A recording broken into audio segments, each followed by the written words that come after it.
Hi and welcome to our 11th episode, and I'm in conversation with the Dean and Director of Six Cricket Academy, Mr. Jeshwanth. Welcome, sir. Thank you. First of all, thank you so much for the wonderful response what we received in our 10th episode, in which we spoke about selection. In today's episode, we speak about how a player can approach as far as selections are in concern, and also women's cricket, which is blooming in India thanks to BCCI. Okay, if we talk about the first part, Sophie, about the selection, I want to make it into two parts. For your first question, I would like to answer in two parts. First is about how should the player approach the selection, and what is the role of the parent. So firstly, I would like to talk about how the players should approach the selection. See, selection is it's basically not in the hands of any cricketer. So there is a saying which I think most of you are aware of, is that control the controllable. So what is in your hands, you control. Selection certainly is not in the hand of the player. So what is in your hands? So coming to understanding what is in your hand is your hard work. That's it. Beyond that, there is nothing you can control.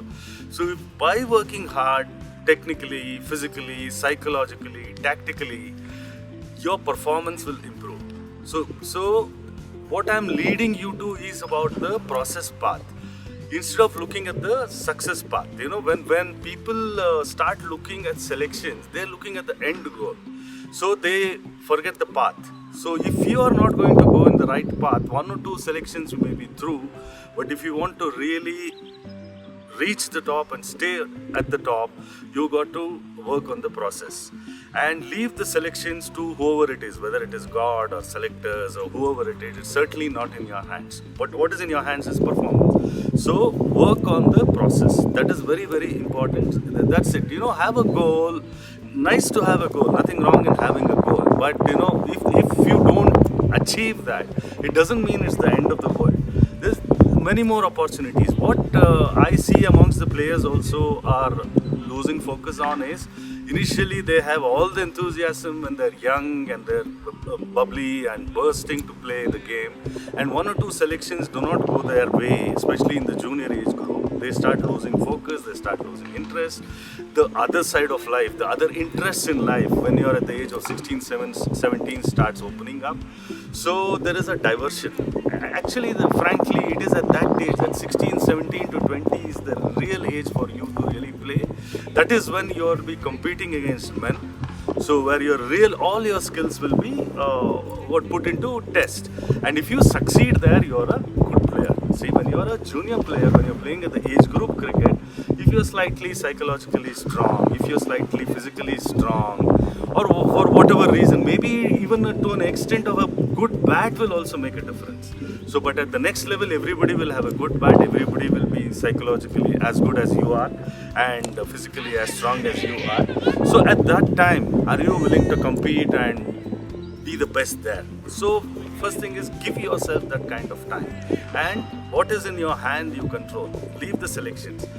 This is for the players. Now coming to the parents. See, I'm in this coaching for at least now 2 decades, and I've done the selectors role. So I've come across a lot of enthusiastic parents who want their children to reach the destination or the goal. Very right, there's absolutely nothing wrong, because everybody wants to reach somewhere, when you put in so much of effort and time on a particular sport.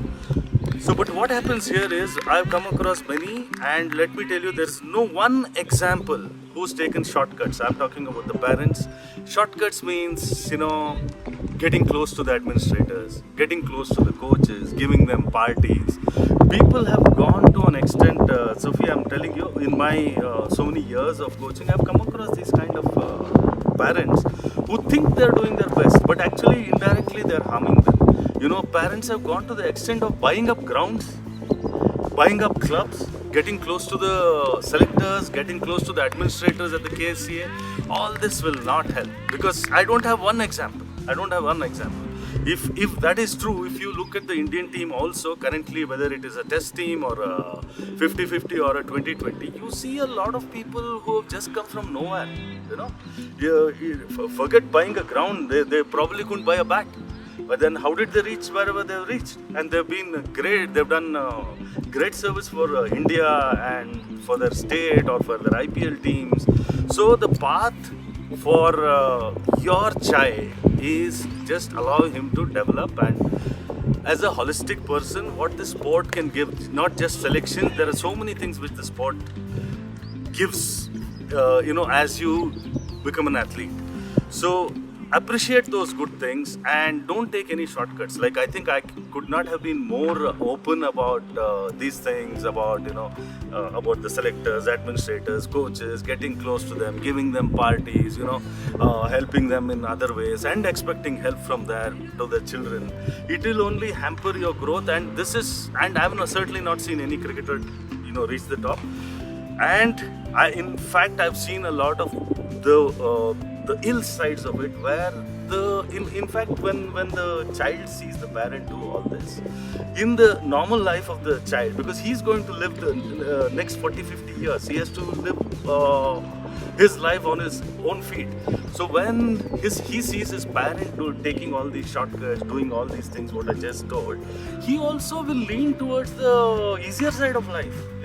Okay, I want to do something, instead of working hard, I just buy up somebody, I pay up somebody, I get into corrupt practices. What are you doing? Just to get into selections and making into some representation. You are not understanding the larger picture as to how you can be corrupting your child's growth. Probably let alone, maybe he will do well in cricket also, maybe he will do very well in life also. But by doing this, Sophie, the parents will have to be on guard. And the last advice to the parent is, there is no shortcut. It will not work. It has not worked till now. You've seen the greatest of the players, they are not able to do anything with their children. So you should be aware of that. So only hard work. See, put your children in the right kind of structure, the right kind of infrastructure, right kind of coaches, right kind of schools, right kind of clubs. And another thing, last thing which I want to tell about this is jumping from club to club. What are you talking? And these some players go play a particular club, and the club relegates to the lower division. They want to change the club. It is because of you they're relegated, and you think you're a good player, and sorry, you want to change another club. What ethics is this? You got to be a little think a little beyond yourself. So people who can think beyond in this particular team sport called cricket have done well. People who have been very selfish to themselves, their growth, they would have grown, but the growth is stunted because it's a team sport. I think I made very clear about these things, and the last advice to the player is just trust your hard work and the right kind of practice. The next question is women's cricket, which is blooming in India. Yeah, nice one, because a lot of parents do ask about, a lot of women's cricket is also coming up in India. BCCI have announced pay parity, equal pay with the men's cricket, and yes, women's cricket has been doing well from the last one decade, where we are doing very well in the World Championships. So obviously it will catch up, and Six Cricket Academy is also doing a lot now. We are going to open up in a big way for the women cricketers also. So in fact, we are looking at sponsoring some children from the Mofussil areas who are looking for infrastructure or proper coaching. Bangalore, yes, we do have some places where there is structure or infrastructure for women's cricket. But Mofussil female athletes are finding it difficult. So Six is coming up in a big way. That is as far as Six is concerned. Now, coming to women's cricket itself, see, there was a time where I remember the selectors would go to various colleges which should have teams and request the teachers there to send the women athletes for selection. But today it's changed. There are a lot of people, when the State Cricket Association calls for a selection for a women's team, there's quite a big number, which I think will increase in a big way after BCCI taking so much of interest in women's cricket. So the structure as of now, as far as the BCCI and KSC are concerned, is not complete. But let me tell you, within a few months, it will all be streamlined. And because there is a lag of COVID effect also, which is posing a problem at every level in cricket, but I think we are coming out of it, and from this summer onwards, I think the 23 April onwards, everything will be streamlined, and I think women's cricket also will have a clear path, like how men's cricket also is been run in our country from a very, very long time. So my advice to female athletes and their parents is, cricket for your children, women's cricket is coming in a big way.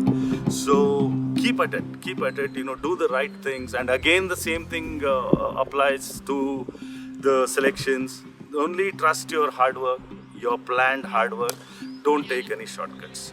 Thanks, Sophie, and thank you all for watching. I've been getting a lot of questions, and I would like to answer any of your questions, because there are certain things which as a parent, let me, in cricket, being in cricket for so long, I know a few things which I can share. But if I go with my child to a software industry or in a health industry or a hotel industry, I have no clue.